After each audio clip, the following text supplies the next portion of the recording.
Right friends, welcome back to first capsule for 38th week, and during the past 15 days lot of developments took place with regard to the URI incident, and this URI is close to line of control. It is just 6 kilometers from line of control, and 18 soldiers were killed when militants stormed the army camp in URI near the line of control. So it is just 6 kilometers, and incidentally it coincided with the escalation of violence in Jammu and Kashmir, and Government of India stated that Pakistan based terrorist organization is responsible for the incident, and the name of the organization is Jaish-e-Mohammed.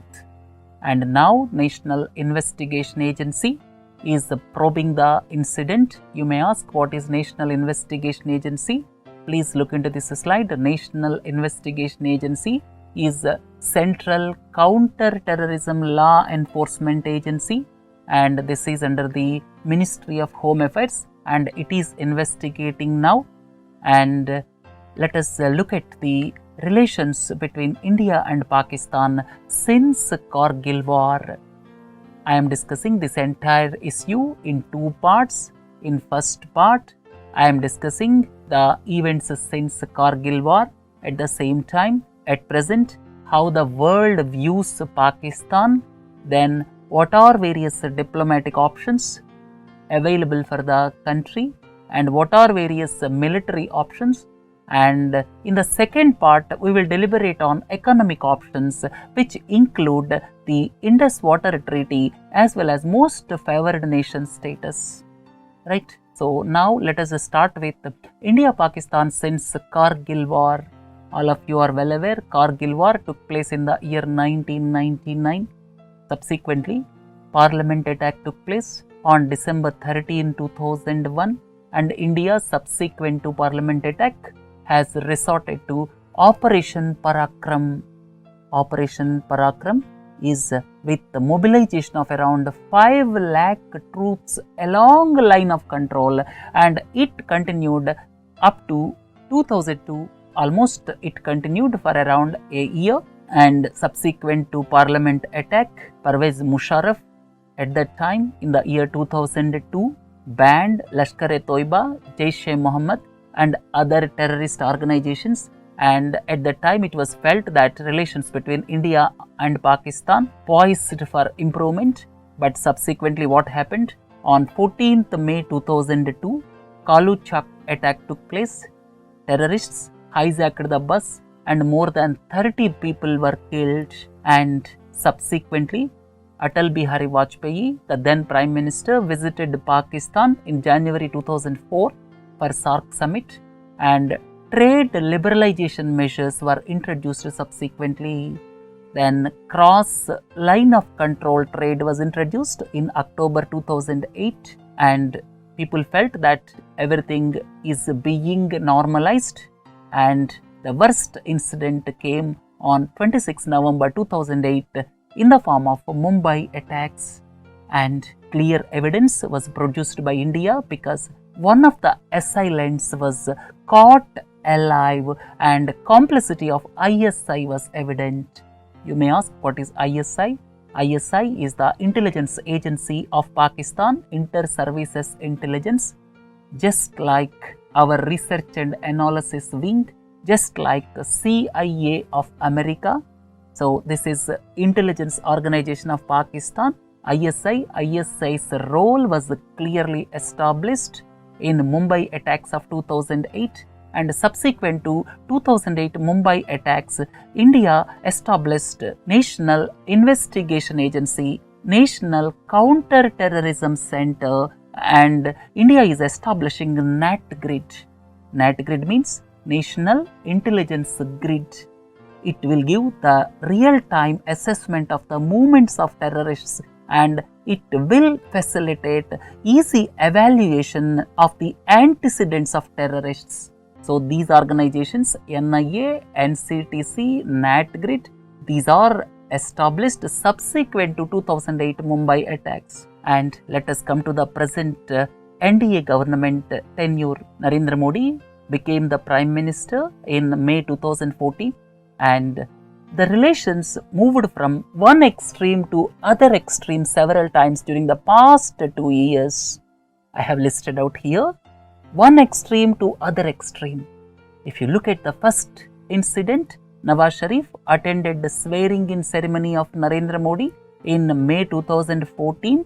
Everyone felt that relations will be normalized subsequently, but foreign secretary level talks were cancelled in August 2014, and the reason given was Pakistan High Commissioner met Hurriyat leaders, and subsequently UFA declaration by Narendra Modi and Nawaz Sharif in July 2015, and subsequently what happened, NSA level talks were cancelled. The reason given was agenda could not be finalized. India wants to discuss the issue of terrorism. Pakistan wants both terrorism as well as Kashmir. So one extreme to other extreme, the relations moved between India and Pakistan. If you look at the next incident, meeting of both the Prime Ministers took place in Paris on the sidelines of Climate Summit on November 30, 2015, and subsequently, to the surprise of many, our Prime Minister made a surprise visit to Pakistan during the last week of December to wish Mr. Nawaz Sharif on his birthday. This people felt that all is going well. Subsequently, within 10 days, Pathankot attack took place. Pathankot attack took place during the first week of January 2016, and subsequently escalation of violence in recent times. Around 2 months ago, Burhan Wani was killed, and subsequently India felt that Pakistan is behind the escalation of violence in Jammu and Kashmir. And recently, URI attack took place on army base. So, the relations between India and Pakistan moved from one extreme to other extreme during the past 2 years. I have given point-wise during the past 2 years.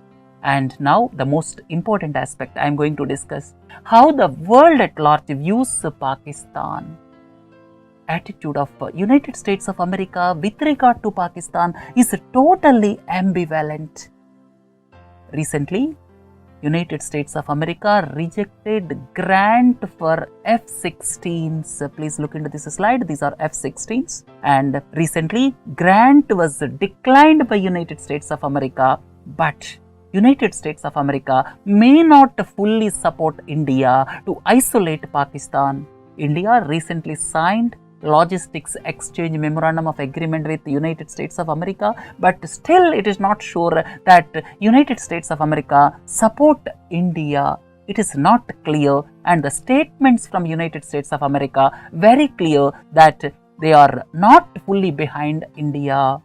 Everyone knows that Pakistan supports exports terrorism, but some of the countries, because of their logistic reasons, are not in a position to support India. Second point is, now Afghanistan realized the true colors of Pakistan. Pakistan, for the past 2 years, pretended that truce will be established with the Taliban, but what happened? The areas captured by Taliban increased during the past 2 years. Now Afghanistan almost abandoned Pakistan. But Afghanistan is too small to make a difference for India. Then $46 billion China-Pakistan economic corridor is making Pakistan closer to China, and the irony is CPEC passes through POK region. Please look into this slide. Then China needs the support of Pakistan, a Muslim country, because there is a discord among the Uyghurs in Xinjiang province. Please look into this slide. This is the Xinjiang province of China. Now, China and Russia are conducting joint exercises in South China Sea. And ultimately, there is every possibility of further consolidation of China-Russia relations in near future. And another important aspect is China and Russia are the permanent members of the Security Council. So, they have veto power, which gives edge to Pakistan. Russia may not wholeheartedly support Pakistan, but China will definitely support Pakistan. So, veto power will give edge towards Pakistan.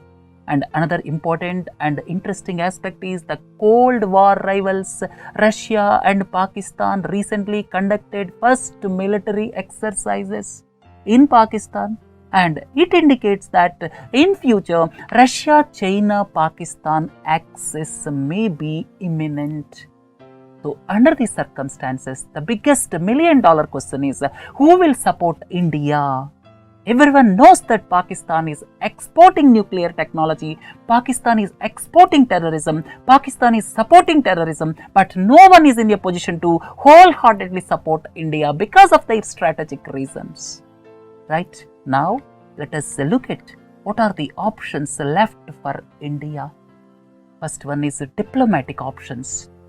Isolate Pakistan to the maximum extent possible at each and every forum.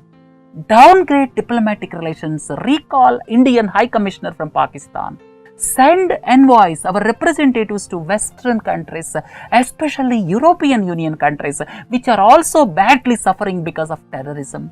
And the United Nations General Assembly should be pressurized to pass a resolution on the issue of cross-border terror. At the same time, United Nations should be pressurized to ban terror groups operating in POK region.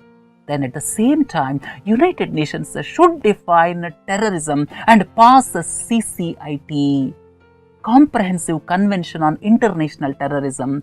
United Nations is not able to define terrorism. In one country, the same terrorist is called jihadist in some other country. So, United Nations is not able to define terrorism. That is to be defined first, and CCIT is to be passed. And at the same time, United States of America should be pressurized to declare Pakistan as state sponsors of terrorism. It is not an easy task, but United States of America should be pressurized because we are inching closer to United States of America with the lemo. And United States of America should declare Pakistan as the state sponsors of terrorism, as it has already done for other countries. But what is the possible outcome of these actions? UN may not be able to define terrorism. As I have already told you, China and Russia, as the permanent members of United Nations Security Council, may oppose any move to isolate Pakistan. USA's ambivalent attitude is known to everyone, and China may come to the rescue of Pakistan because of $46 billion CPEC, and Pakistan may try to re-internationalize the Kashmir issue.